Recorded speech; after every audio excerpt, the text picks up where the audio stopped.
Hi there, it's Colton representing Truth Seekers Institute, where we are dismantling barriers to faith through various topical discussions and explorations of truth as it relates to the Christian worldview. Today we're going to be wrestling with a very important topic that's affecting us in our present day and age, but has been an issue for centuries and for millennia as we've wrestled with understanding the complications of human relationships. Today we are going to be talking about the road to social restoration. In our culture, in our society, regardless of what country or space you occupy, conversations around social justice are so vibrant. Everyone is curious about how can we experience justice, what is social justice, where do social injustices and inequities even come from, and how can we mend that which seems to be broken. I believe that the Christian worldview gives not only an antidote for the cure of these social disparities, but also gives us an indication as to why they're there in the first place. So in today's session, I just want to unpack a little bit. Why is this even possible? How is this even possible? Where does it come from? And then give us some tools and solutions as a framework through which we can explore how to move forward. So let's dive in. So the aim of tonight is really to explore the ways in which, whether you are a believer or not, to understand from a biblical or Christian perspective how we should view social justice. And I'm going to unpack what the word, or the expression rather, social restoration is about and where it comes from, because I believe that more than social justice, the Bible is invested in social restoration, because there's something there that needs to be restored. So we want to look at this framework through the lens of perspective, position, and process.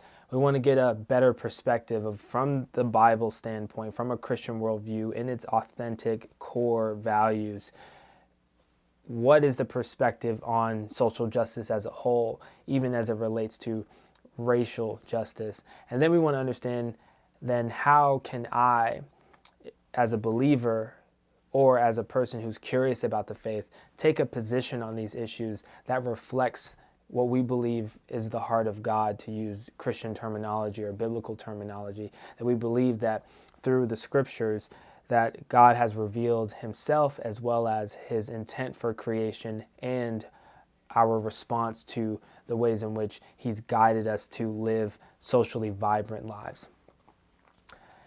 And we believe here at TSI that getting to the answers or to the solutions is not the ultimate goal.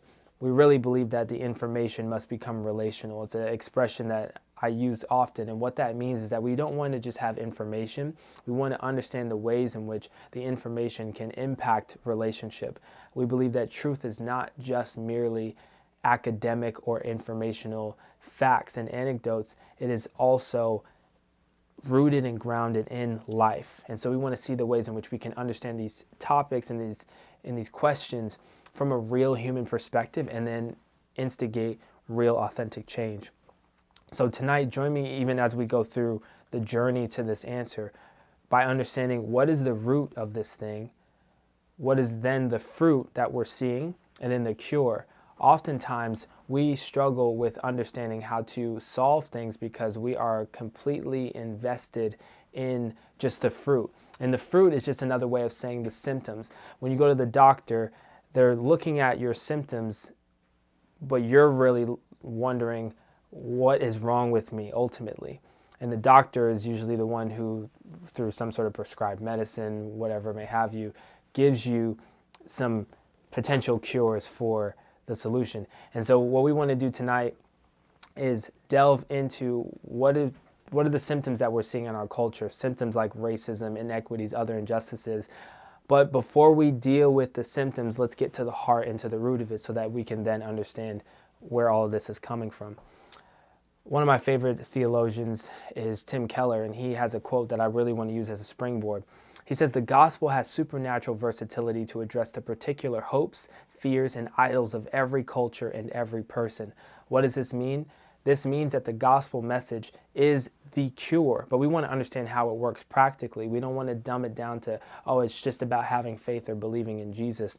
There's a practical working, but we believe ultimately that the message of the gospel is the answer to every single hope, fear, idols, and we're going to break down what idols mean a little bit as well, but of every culture and every person. So it's an individualistic call, but it's also powerful to impact the community. So if you're thinking about it in terms of steps to understanding the context of this conversation, first you have to understand what social restoration is and see that it's gospel-centered in its framework. The reason why I use the terminology of social restoration is because social justice is just about getting justice, if you will. But social restoration speaks to the fact that there has been a fragmentation to our social relations as a whole. And I believe that the gospel message is not just about making sure that things are right and fair, as justice calls it, but restoration is about the mending, the hope, and the healing to have socially flourishing experiences. And we see that all throughout. Violence is rampant. People are hateful against certain groups of people. There's a lack of love, which is why the gospel is rooted in the call to love. But yet, we have to acknowledge that there's more than just justice. There must be restoration.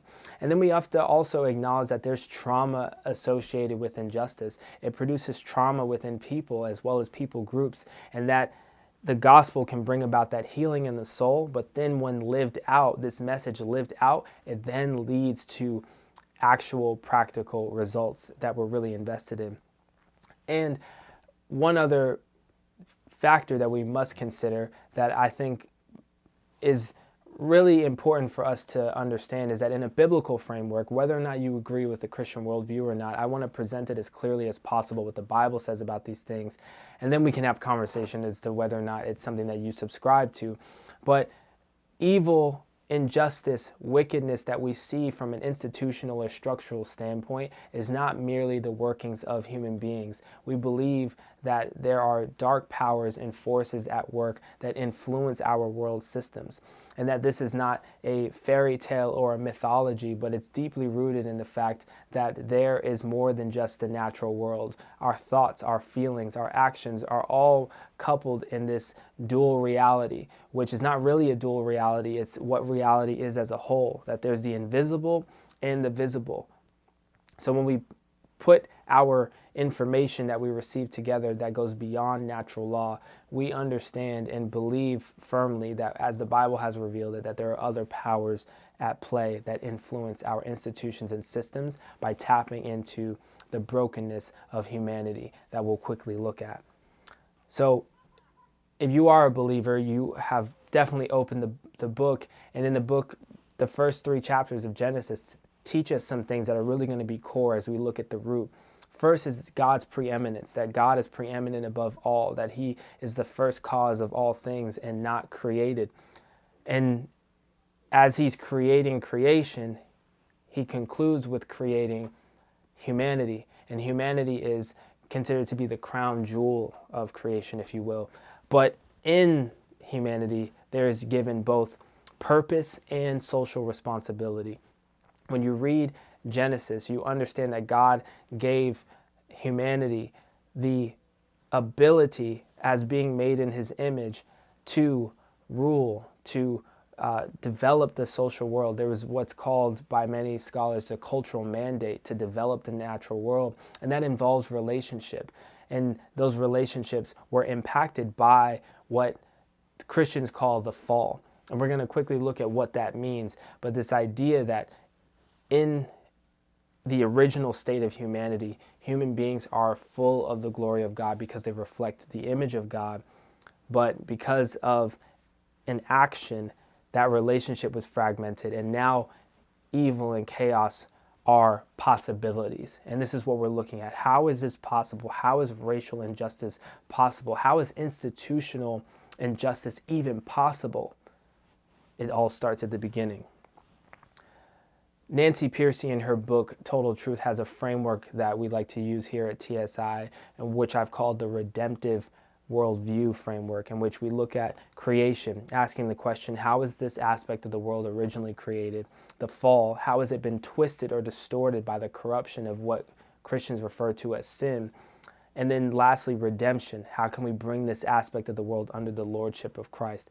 And what that means is that we believe that all things as they are created are good, but because of our nature as human beings apart from God, we are wayward, lost, have the capacity for good, which is why many people can do good things because we're still made in the image of God. But our direction, our purpose, and often our intent is not driven by this desire to fellowship with God in relationship or to seek his glory, which is just another way of saying to reflect that he is supreme above all things. To quickly define the word sin, a resource I would recommend is the New City Catechism, which breaks down a lot of these fundamental beliefs in words. Sin is rejecting or ignoring God and the world he created, rebelling against him by living without reference to him, resulting in our death and the disintegration of all creation. I would argue that what we're seeing in our society today is a continued process of disintegration. Throughout the course of human history, we see wickedness, evil, corruption increase. Why? Because at the root of sin is our pride, humanity's pride and wanting to be supreme in all of creation, and not wanting to live in reference to God as he has revealed himself. And in the Christian worldview, we believe that through the revelation of Jesus Christ, the person of Jesus Christ, that was God's self-revelation. This is who I am, and this is what my purposes are, and that they are good, supreme, beautiful, and ultimate. But in our pride, we continue to construct philosophies that eradicate the need for God, if you will. And this is at the root of sin. It manifests in our behaviors, but it also manifests in the ways in which we structure our societies and our cultures. It breeds social distortion. Our interactions, our families are impacted, our social structures are impacted, schools, education system. Our systems are corrupt because individuals are corrupt or distorted. And that corruption is not always overt or not like you see in the movies and ugly and loud and massive. Sometimes it's manifested in subtle ways of the ways in which greed can manifest itself to cause human beings to exercise dominion or power or authority over other people in abusive ways. Dietrich Bonhoeffer says, "We are not to simply bandage the wounds of victims beneath the wheels of injustice. We are to drive a spoke into the wheel itself." I believe that the Bible calls Christians to the work of social justice and social restoration because we understand that injustice is not the heart of God, but love and restoration is, and this must be understood as a call to the church. So this message is also for those who are calling themselves Christians and believers and claim that these types of conversations or ideas are ungodly or a distraction from the gospel. I would say, show me your Bible and show me where something like this is not spoke about. And I promise you'll have a difficult time doing so because God calls us to address these things. So quickly, let's look at what are considered the results of evil. We believe that evil is not just actions, but it is a environmental reality. Because of sin, as we just defined it, that has altered the nature of all human beings that are born. The Bible says that all are born in this condition, that we are all born apart from God or without reference to God. So that now means that my nature is distorted. And once again, we're understanding the roots of these things to understand how these things are even possible before we start talking about racial injustice. We want to understand, how is injustice even possible? That's because individuals in their heart, in their soul, in their nature, they are not in alignment with their Creator. Idolatry is now a tendency in this new nature. What is idolatry? Idolatry is not just having a statue and bowing down and worshiping it. It is idolizing or uplifting or looking to things in the created order for hope, happiness, significance, or security. That's what the root of idolatry is. It is the ways in which we create God substitutes. For some, it may be the acquisition of fame or money or validation or excess in other ways. We all have our pursuits in our hearts that are ultimately become like gods to us. We live our lives for them. So you may not be lifting up your hands worshiping in the church, but you are living every single day for the approval of certain people, or a promotion that you're looking for, or just some sort of accolade, validation. It could even be from a family member or a loved one.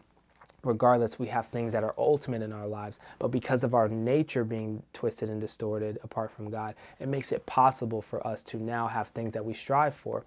And then because of that, injustice becomes the climate or the environment in which we live. How is that possible? If you have a bunch of individuals whose nature has been distorted, therefore their pursuits are all out of alignment, they will then propagate as well as perpetuate injustice by default, because if I need to get where I need to get to, pride tells me to move you out of the way at all cost, or it causes us to have blinders on our eyes to be able to go to sleep while there are poor and needy people who are really suffering. And we understand that there are enough resources in the world, but where does poverty even come from? Greed, corruption, manipulation of these systems and institutions. A couple of scriptures that really prove that this pursuit of social restoration is actually a call to us. Psalms 9:9.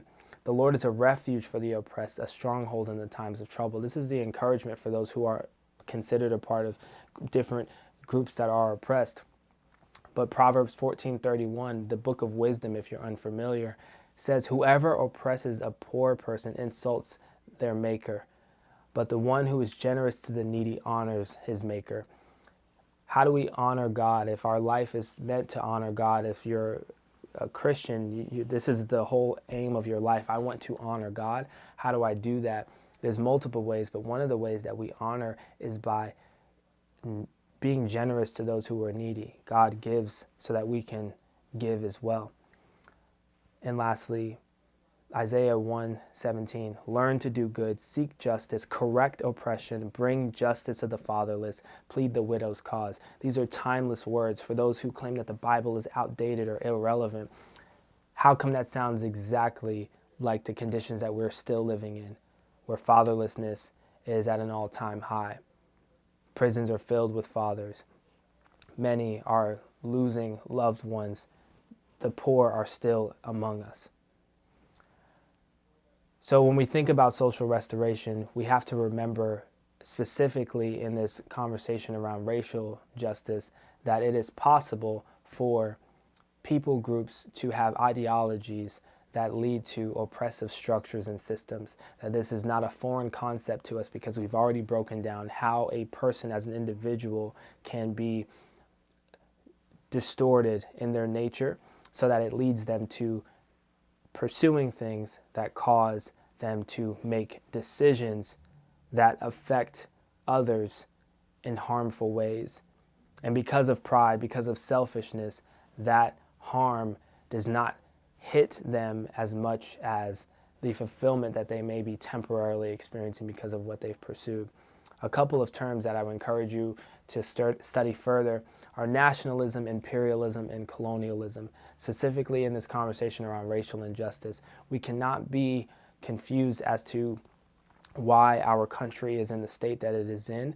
It is because of the false belief that God has created certain human beings to achieve certain greatness or expansion or financial stability and even wealth at the expense of others. Slavery was a system, an institution. So therefore, we have to think through the ways in which institutions continue to perpetuate these violences against people groups and find out the ways that we as believers can correct these things. So there's a reality of racism. In this country, we have to reconcile with the history that Christianity is not the white man's religion. It is not birthed in America, but it has been used as a weapon for nationalistic and imperialistic devices in the Western world as a whole. That there was a turning point about the time when Constantine came into power in the empire, that these ideas started to become meshed, that people started to see things like the doctrine of discovery or manifest destiny, even the Crusades, as a God-given mandate to expand. And that has perpetuated a system, an institution, an ideology of hurt and pain and violence that is not in alignment with the gospel. So my advocacy today is that as a Christian, I believe in social justice and social restoration as the Bible defines it, which is not through the lens of supremacy, but it is through the lens of God-made equality. All human beings, regardless of whether or not you even believe in God,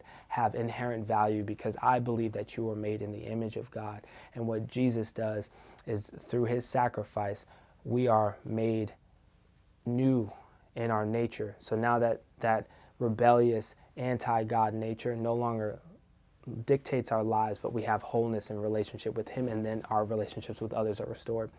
So last few points for this part. The global and multi-ethnic reality of Christianity, we have to understand that if we are going to achieve social restoration, we're going to need God's help, but we also need to study history and understand that this movement has not been in isolation. It hasn't been focused on one people group at any point. So whenever there is power-hungry ideologies, we will see the fruit of that. So my message to you today is to think about the ways in which power has been sought after, what power does to the soul of a person. We see that the ways that it can seep through the purity of the heart and create a darkness that causes people to do things that they otherwise might not feel that way. We see it in movies, and we see it with mob bosses. When you're at the top and you have power, you have to sustain it in some way, and you have to use the people around you to maintain it.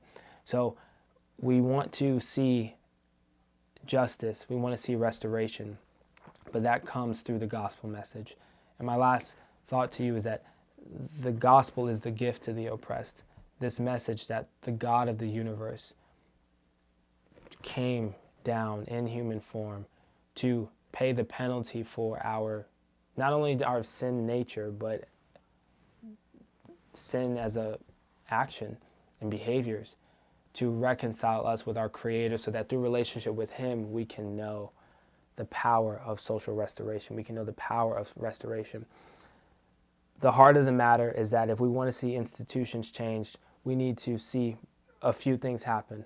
The first thing is that individuals need reconciliation with their Creator so that their hearts and minds can be renewed. The reality is that none of us in our own self, regardless of the good deeds that we do or the intentions that we have, none of us on our own are right before our Creator, but he's made a way for us to become right with him. And when we as individuals become right, we get ignited in our purpose. We get ignited in our ability to serve those around us. So we need to see institutional change, and it starts with the institution of the church. The church is a space where we should see freedom and wholeness amongst people. And when we take that message and we bring it to our government systems, to institutions of education, of entertainment, of business, and we start to operate by God's principles, we'll see a different level of flourishing, but there will be pushback, because at the end of the day, people who have power or control never want to give that up, because it often feels like a personal attack. So if you're watching this today, regardless of what category you fit in, the aim of today was to really provide a overall framework of the ways in which we think about social restoration in the context of the gospel, to say that God is the God of justice, but God is ultimately the God of restoration. And what we want to see more than social justice is social restoration, so that people can be healed, whole, made whole, and set free in their soul, but also practically in these systems. So we need to see policy change. We need to see reform in all these institutions, and that's going to come when we win individuals to a new kingdom, to have a new allegiance, not to themselves, not to their pride, not to their own power, but to the true liberation of all people. And we do that when we are united with others who understand that our need is not just for justice, but for ultimate restoration to our Creator.